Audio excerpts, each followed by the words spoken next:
లోకాయుక్తకు మే వరకు టైం కావాలని పెడతాడు. ఇది కలెక్టర్ రాసిందే. మేము పూర్తి స్థాయి రిపోర్ట్ ఇవ్వాలంటే మే వరకు టైం కావాలని. అంటే సమస్యలు మీరు పబ్లిక్ హియరింగ్ పిలుస్తున్నారంటే సమస్యలు లేవని పిలిచినట్టే. ఇక్కడేమో సమస్యలకు గవర్నమెంట్ జీవో కూడా ఇస్తే మే వరకు టైం కావాలని చెప్పి కలెక్టర్ గారు లెటర్ పెట్టారు. మరి పబ్లిక్ హియరింగ్ ఎట్లా మీరు కండక్ట్ చేస్తారు? ఖచ్చితంగా క్యాన్సిల్ చేయాల్సిందే. ఈరోజు ఒకటే చెప్తున్నారు, అమాయక ప్రజలు 14 ఏళ్ళు ఇబ్బంది పడితే వాళ్ళకు కూడా అర్థమైంది ఇది చేసేది.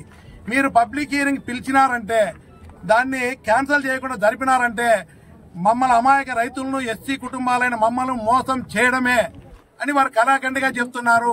ఎట్టి పరిస్థితుల్లో పబ్లిక్ హియరింగ్ జరగనియేమో, మేము చావనైనా చస్తాం తప్ప పబ్లిక్ హియరింగ్ జరపనియేమో. మాకు సమస్యలు పరిష్కారం చేసేంత వరకు.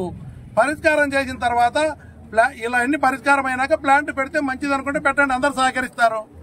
కాబట్టి పబ్లిక్ హియరింగ్ మరీ దాల్మా యాజమాన్యం కూడా ఈరోజు ప్రజలకు వ్యతిరేకంగా మీకు భూములు ఇచ్చిన రైతులు అడుక్కునే స్థాయికి వచ్చి ఆత్మహత్యలు చేసుకునే స్థాయికి వచ్చినా కూడా మానవత్వం లేకుండా దాల్మా యాజమాన్యం పబ్లిక్ హియరింగ్ పోవాలనుకోవడము చాలా దుర్మార్గమైన ఆలోచన.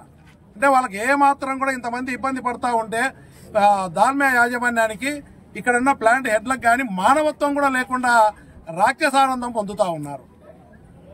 కాబట్టి ఈరోజు కొంతమంది మాట్లాడుతున్నారు పెట్టుబడులు వస్తున్నాయి వ్యతిరేకమని. పెట్టుబడులకు దానికి ఎవ్వరు వ్యతిరేకం కాదు. ఇక్కడ పెట్టే ఫ్యాక్టరీ వల్ల నష్టం జరుగుతూ ఉంది, దాన్ని సమస్య పరిష్కారం చేయండి, తర్వాత పిలవండి. కాబట్టి మీరు మే వరకు టైం అడిగి ఇన్ని సమస్యలు ఉన్నాయంటే పబ్లిక్ హియరింగ్ పిలవడమే తప్పు. మళ్ళా రిపోర్ట్ సబ్మిట్ చేయాలంటే మే వరకు అడిగారు. వీళ్ళ దగ్గరకు వచ్చేమో ఒకటి చెప్తున్నారు.